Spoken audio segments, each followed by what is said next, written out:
20h sur la télévision Futur Média, heureuse de vous retrouver. Bienvenue à cette édition. Les titres, c'est tout de suite. Tentative de coup d'État en Guinée-Bissau. Des militaires ont encerclé le palais. Des coups de feu auraient retenti. Aux dernières nouvelles, le président Embalo est exfiltré serait en lieu sûr. Des morts sont à déplorer, mais pour le moment, difficile de dresser un bilan. Permettre aux élèves de suivre des cours malgré les grèves déclenchées par leurs professeurs.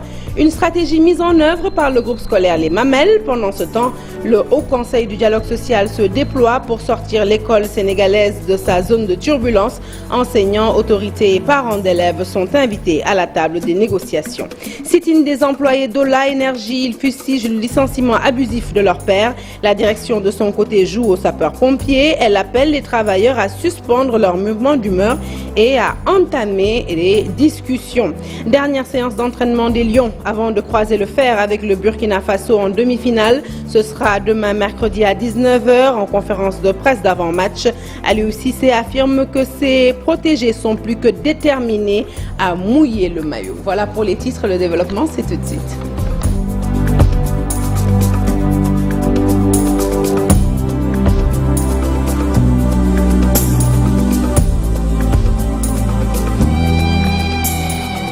Bonsoir à toutes et à tous. Un journal que nous ouvrons donc tout de suite avec la Guinée-Bissau. Le président Embalo Sissoko aurait échappé à une tentative de putsch orchestrée par des militaires ce mardi. L'exécutif bissau-guinéen aura vécu un véritable coup de théâtre. Des militaires ont encerclé le palais où le président et son gouvernement se réunissaient en Conseil des ministres et ont ouvert le feu.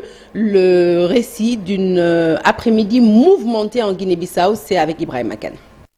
Pour le moment, la tentative reste vaine. Le président Embalo n'a pas été arrêté par des militaires. Du moins, c'est ce que déclare le correspondant de l'AFP sur France 24 qui déclare avoir parlé au téléphone avec le président bissau-guinéen. Alors qu'Oumarou Sissoko Embalo et son gouvernement étaient réunis en Conseil des ministres extraordinaire, des militaires ont pris d'assaut le palais du gouvernement à Bissau. En début d'après-midi, des échanges de tirs nourris ont été entendus, plongeant le pays dans la plus grande confusion, non sans susciter l'indignation de la communauté internationale.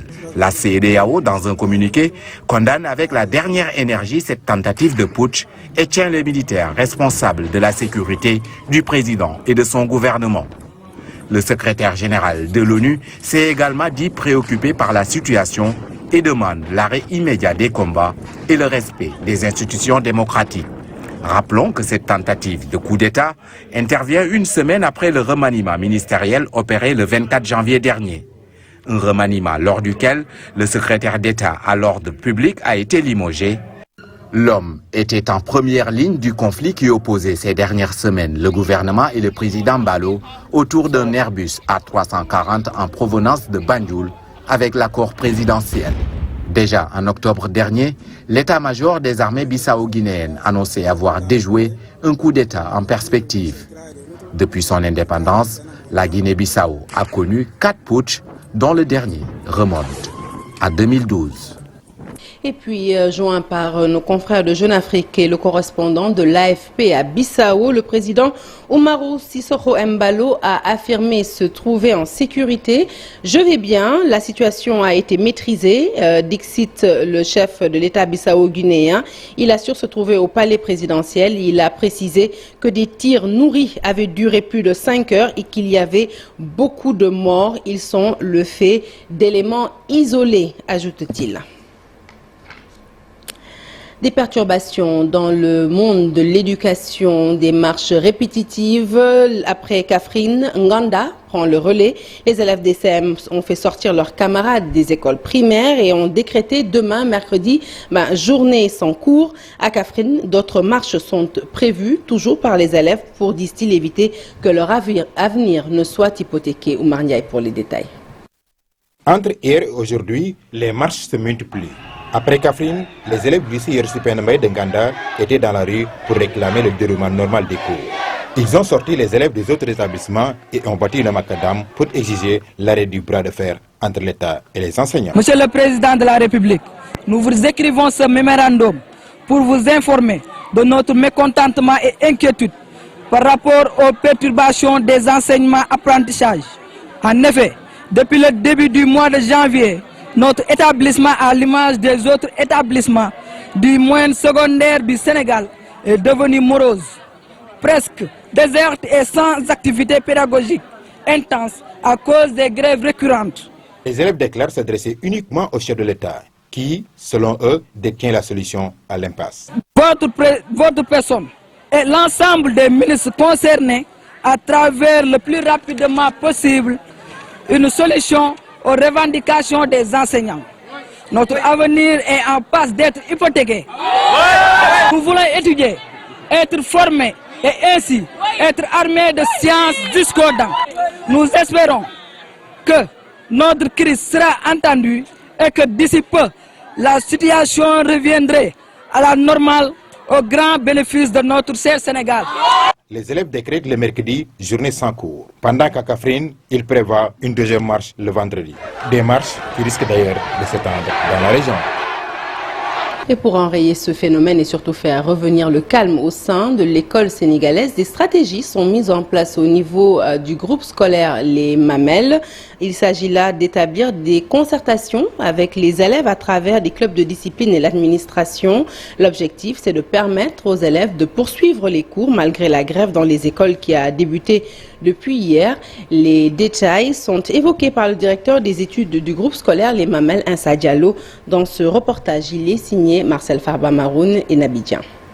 À l'école, Les Mamelles, la stratégie est subtile pour poursuivre les cours en ces temps de mouvement de grève déclenchés par les élèves depuis ce lundi. Nous avons mis en place des structures d'élèves, des clubs de discipline, club d'anglais, club de français, d'histoire et géographie.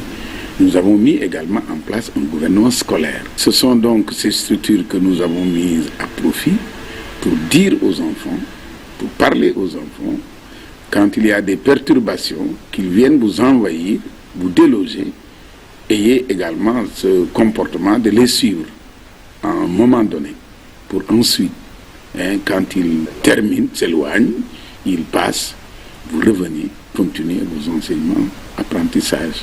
Les professeurs vous sont là, ils attendent. Hier, ça a payé.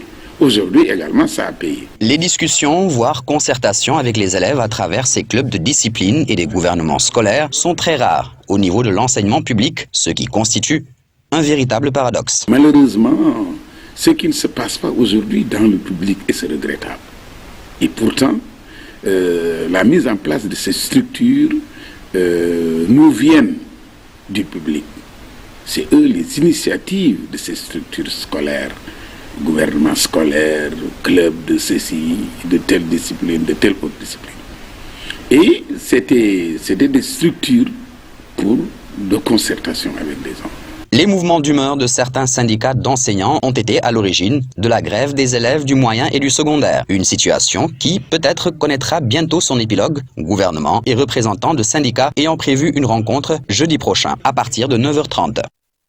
Et face à cette crise qui secoue le monde de l'éducation, les appels au dialogue ne cessent de se multiplier. C'est le cas de celui de la présidente du Haut Conseil du dialogue social, Innocence Tapndiaye. Différents acteurs, dont les parents d'élèves, sont appelés à la table des négociations quand on sait tous les dangers auxquels sont exposés les enfants, et notamment dans la rue. Nous l'écoutons toujours au micro de Marcel Farba Maroun. Aujourd'hui, bien sûr, il faut regretter que les enfants, nos enfants rentrent dans ce cycle de perturbation, parce qu'un enfant dans la rue l'expose à plusieurs risques. Et c'est pour ça que je voudrais en appeler, en tout cas, au discernement et aussi à la compréhension de tous les acteurs, que ce soit les parents d'élèves qui ont toujours joué leur rôle, que ce soit les acteurs de la société civile aussi, qui œuvrent pour un apaisement du climat social, ainsi que le comité de dialogue social, secteur de l'éducation, parce que souvent on l'oublie, mais nous avons un instrument au niveau du secteur de l'éducation qui est un peu le prolongement du Haut Conseil. Donc nous souhaitons en tout cas lancer un appel à travers votre antenne pour que justement la paix en tout cas revienne et que les enfants reprennent les enseignements. Nous restons en milieu scolaire, mais cette fois-ci pour parler d'eau. L'accès à l'eau potable dans les établissements scolaires à Kolda est un véritable casse-tête. Les écoles qui bénéficient d'un point d'eau potable peuvent se compter du bout des doigts. Nombreux parmi les élèves sont ceux-là qui boivent l'eau des puits, une source loin d'être favorable à leur santé. Abdoulaye Diallo.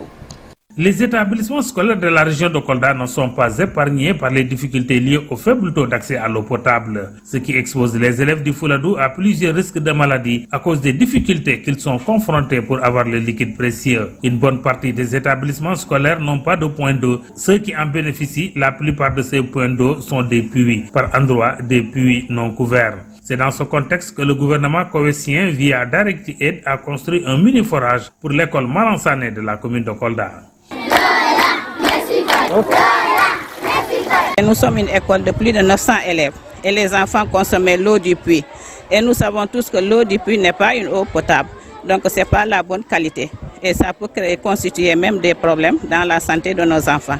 Donc aujourd'hui, l'ONG Direct Aid est venue avec ce mini-forage-là pour notre autonomisation en eau potable. Donc nous ne pouvons vraiment que les remercier parce que vous savez vraiment la consommation de l'eau du puits, ça peut constituer des problèmes dans la santé. Donc tout ça, c'est pour le bien-être de nos enfants. Ce point d'eau moderne permet aux parents d'élèves de souffler un ouf de soulagement.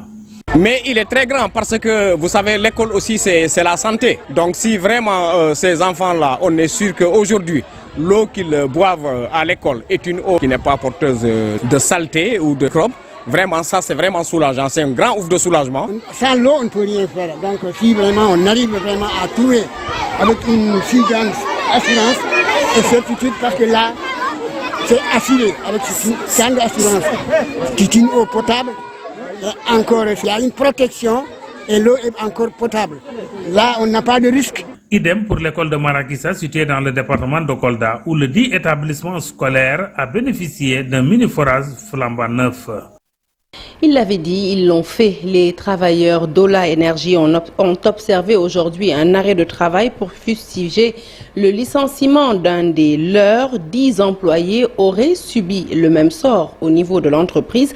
Eh bien, pour manifester leur désarroi, un sit-in a été organisé devant l'entreprise pour dire plus jamais ça. De son côté, la direction, pour faire revenir ces travailleurs à de meilleurs sentiments, eh bien, les a conviés à la table des négociations. Le reportage est signé Abib Faye et Alioune Diagne. Un matin, pas comme les autres, à Ola Énergie, où les travailleurs ont observé un arrêt de travail. Ils dénoncent le licenciement abusif du responsable des opérations.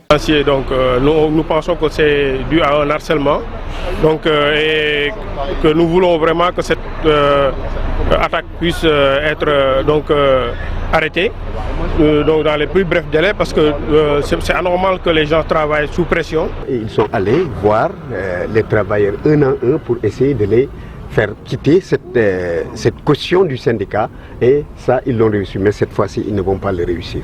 Et ce manque de respect, nous l'avons à travers la gorge. Ce mouvement d'humeur est un signal fort qu'il envoie à la direction de l'entreprise. Les deux parties sont en négociation pour une issue heureuse, faute de quoi ils n'écartent pas d'impliquer les autres syndicats du secteur dans la lutte. On peut trouver des solutions dans le dialogue. S'il n'y a pas de solution, la confrontation sera inévitable. Et le secteur des hydrocarbures sera convoqué pour combattre cette injustice. Le syndicat du pétrole n'acceptera jamais qu'on bafoue les droits des travailleurs. La direction générale d'Ola Énergie les a appelés au dialogue, une main tendue à l'origine de la suspension des actions syndicales. Nous voulons également arrêter cette suspicion, nous voulons arrêter cette peur dans le personnel. C'est la raison pour laquelle nous voulons que la direction revienne à la normale. Ils ont arboré des brassards rouges pour manifester leur désaccord avec la direction de Ola Énergie Sénégal, qui a préféré garder le silence.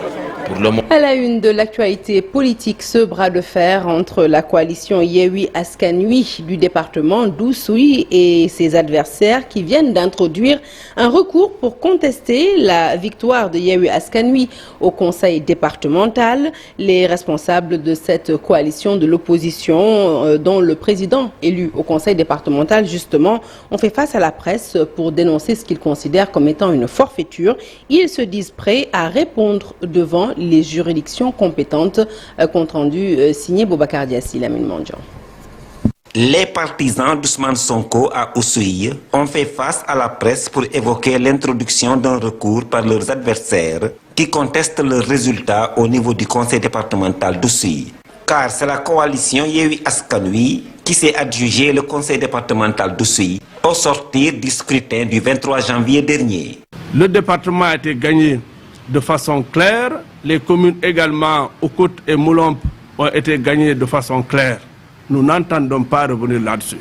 Mais si véritablement il y a des coalitions qui tentent de revenir sur ces victoires-là, on voudrait dire ici à toute la population d'Oussouye que nous sommes prêts à défendre notre victoire. Ces partisans d'Ousmane Sonko ont déclaré que d'ailleurs si Yewwi Askan Wi n'a pas gagné dans toutes les 6 collectivités territoriales du CASA, c'est parce que leurs adversaires ont fait des transferts d'électeurs. Transférer des électeurs pour aller prendre part à des décisions qui concernent des collectivités locales, ces gens-là qui ne comprennent rien de la sociologie de ces localités, on n'en fait pas une question personnelle de la coalition Yewwi Askan Wi département d'Oussouye, mais nous pensons que c'est une question de fond sur laquelle les gens devraient réfléchir. À l'issue des élections du 23 janvier dernier, la coalition Yewwi Askan Wi a gagné dans les communes d'Oukout et de Moulomp, mais aussi le conseil départemental, l'UCS Mbolo dans les communes d'Oussouye et de Djembérin, et la coalition Benno Bokk Yakaar s'est adjugé la commune de Santhiaba Manjak. Allez, de retour à Dakar pour faire plus ample connaissance avec Seydina Issa Laye Samb, le tombeur d'Abdoulaye Diouf Sarr à Yoff, un jeune qui nourrit beaucoup d'ambition pour sa localité. Malgré les colibés de part et d'autre, il a su s'imposer. Âgé de 34 ans, son rêve est de moderniser Yoff. Mamadou Fall est allé à sa rencontre. Il nous dresse son portrait.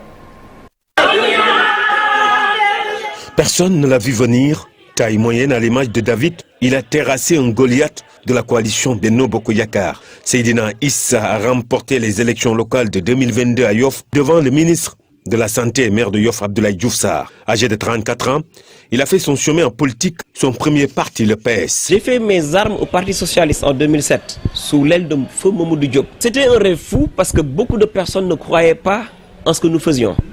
Nous avions subi toutes sortes de colibés, de moqueries, mais cela nous armait davantage de courage et d'abnégation pour atteindre notre objectif.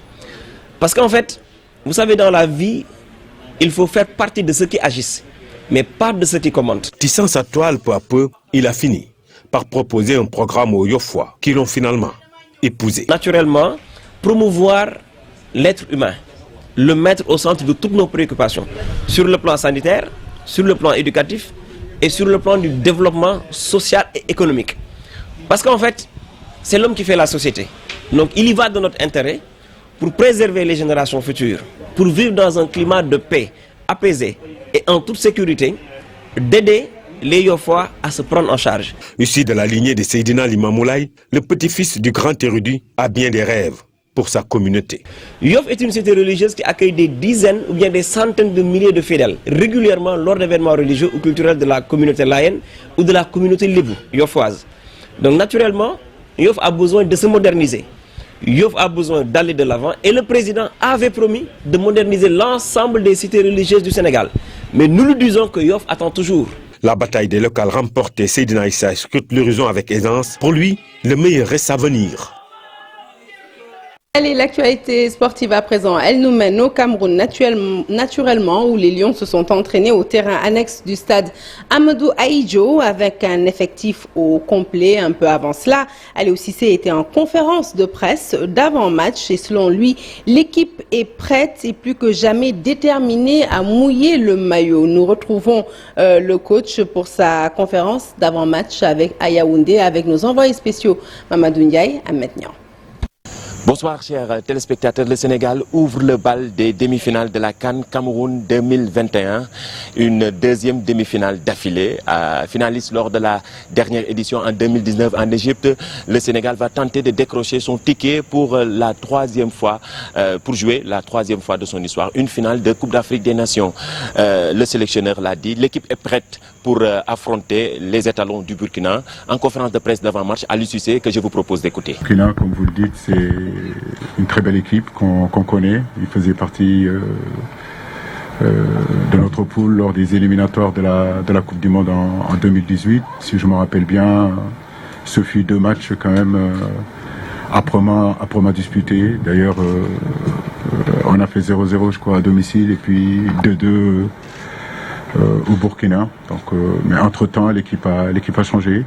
Donc aujourd'hui, les Koné qui jouait dans l'axe, Kaboré qui était le capitaine, Alain Traoré, Bansé, tous ne sont pas là, mais il y a une nouvelle génération qui arrive, qui est très prometteuse, qui est en train de faire de très très bonnes choses. Si elles sont là, c'est que si cette génération est là, c'est parce que il y a du travail qui est fait.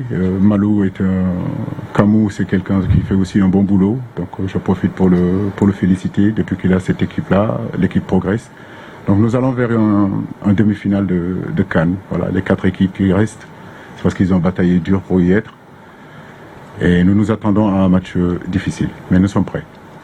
Voilà, Aliou Cissé est venu en conférence de presse avec Joseph Lopi.